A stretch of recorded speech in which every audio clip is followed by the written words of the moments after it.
Hi guys! Welcome back to Let's Talk Coxing. Today in this video we're going to be talking about like layering and what we wear to practice.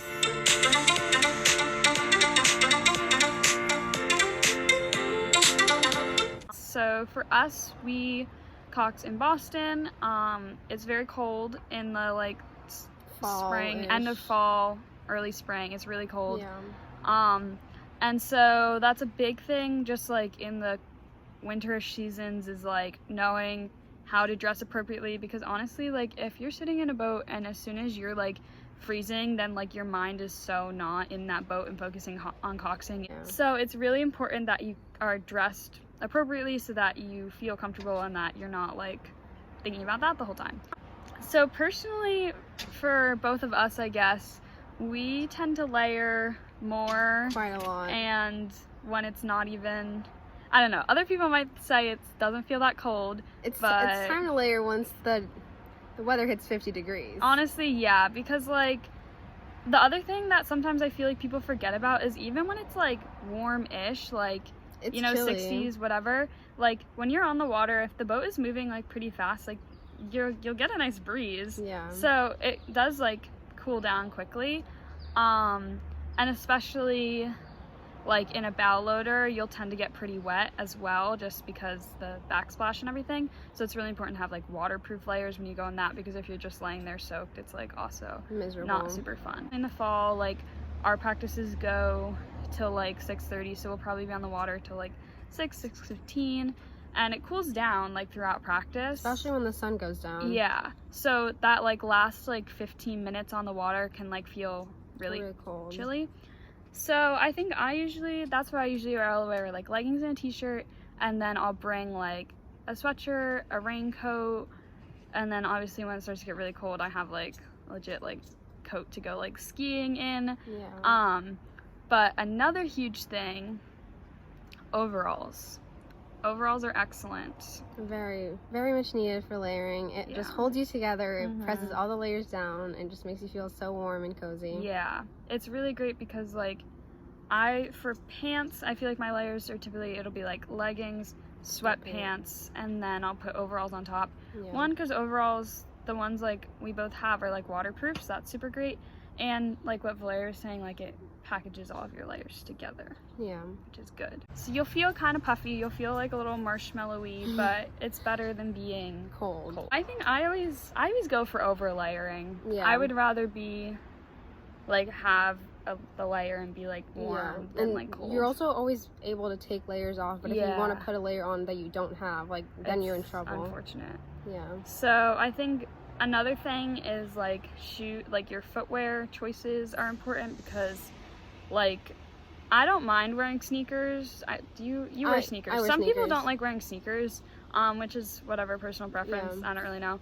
I don't mind wearing sneakers. And then I think like in the winter, once it gets really cold, we both wear like boots. Bean boot type things, because they're like waterproof enough and you can like layer socks. Yeah, and especially when you go to regattas and it's muddy and wet.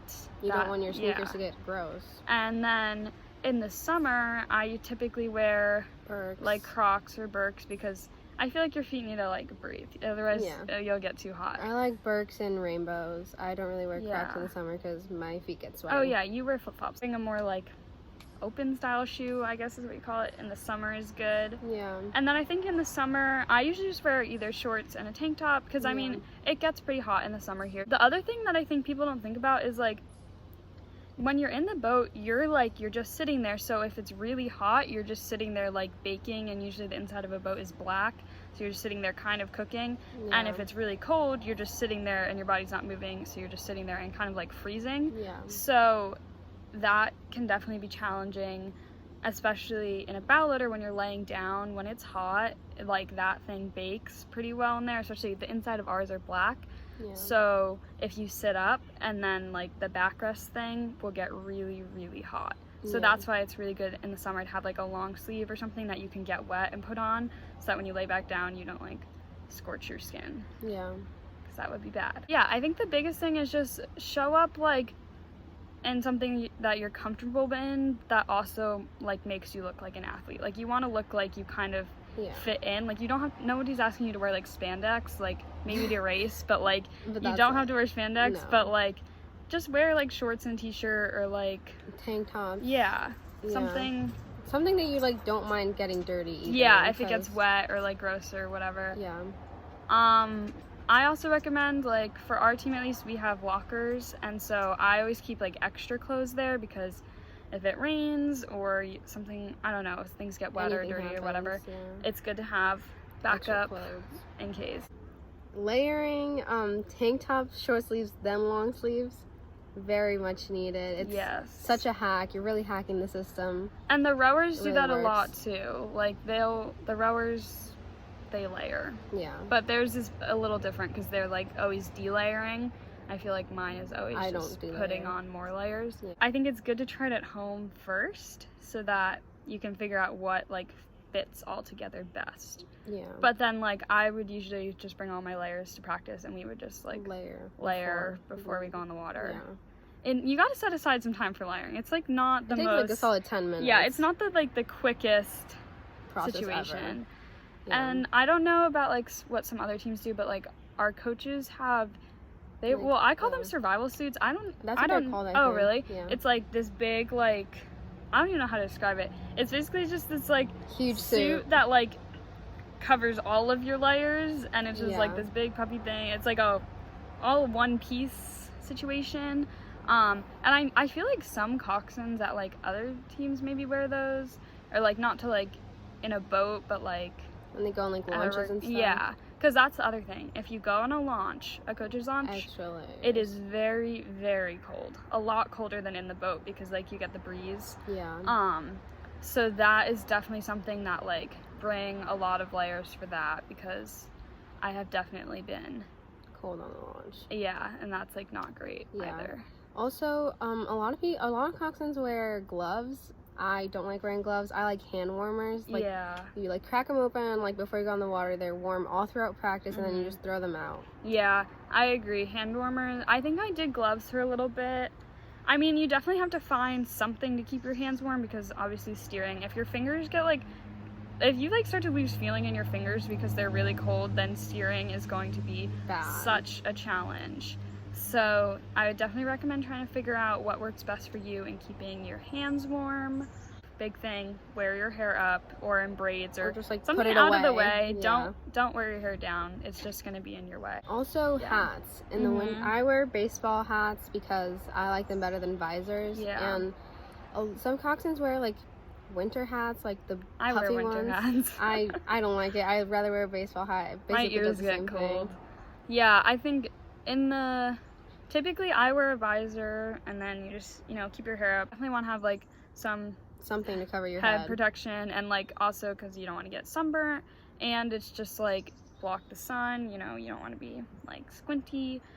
Sunglasses are really important, because you obviously need, you being able to see is important. Yes, very much so. Layering is trial and error. But once you like figure out your system and like what you like and what you don't like, you'll be fine. I definitely recommend like looking at brands that are like made for like skiing or like sailing stuff, because that's like very much so waterproof.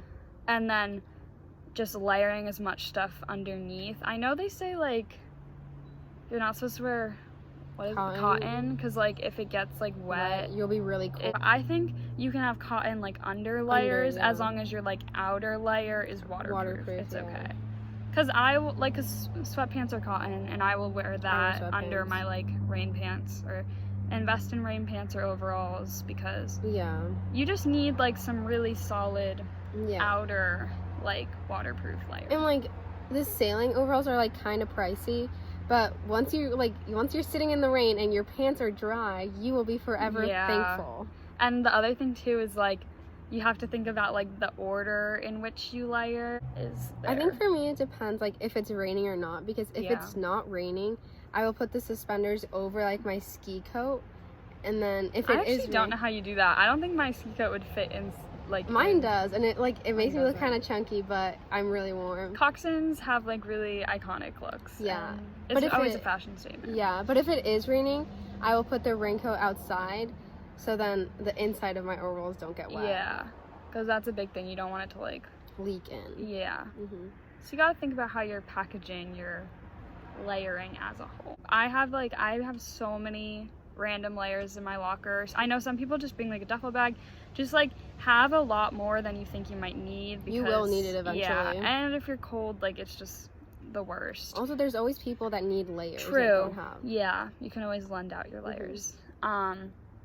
So show up to practice looking like an athlete. Be like, have your hair up.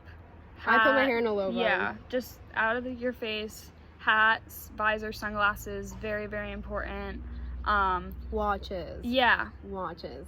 Valeria has her layers at her house, so she's going to give you a nice little demonstration of how she would layer for, you know, a pretty chilly practice. Yeah, I would say like 40-degree practice. Here we go. Pray for her. It's like, I don't know, 85 degrees out right now. Yeah. It's pretty hot. It's 80, yeah, it's hot out. Valeria's going to put on all those layers, but anything for the YouTube channel. So. It'll be fun. Let's do it. Okay, the layering challenge begins in 3, 2, 1, go!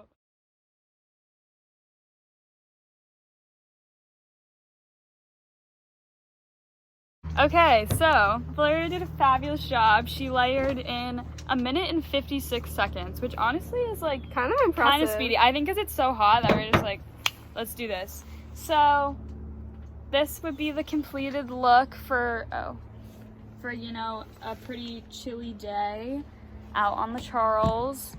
Yeah, so if you have questions about our layering system, that's kind of it. Yeah. And that's that. That's about it. Okay.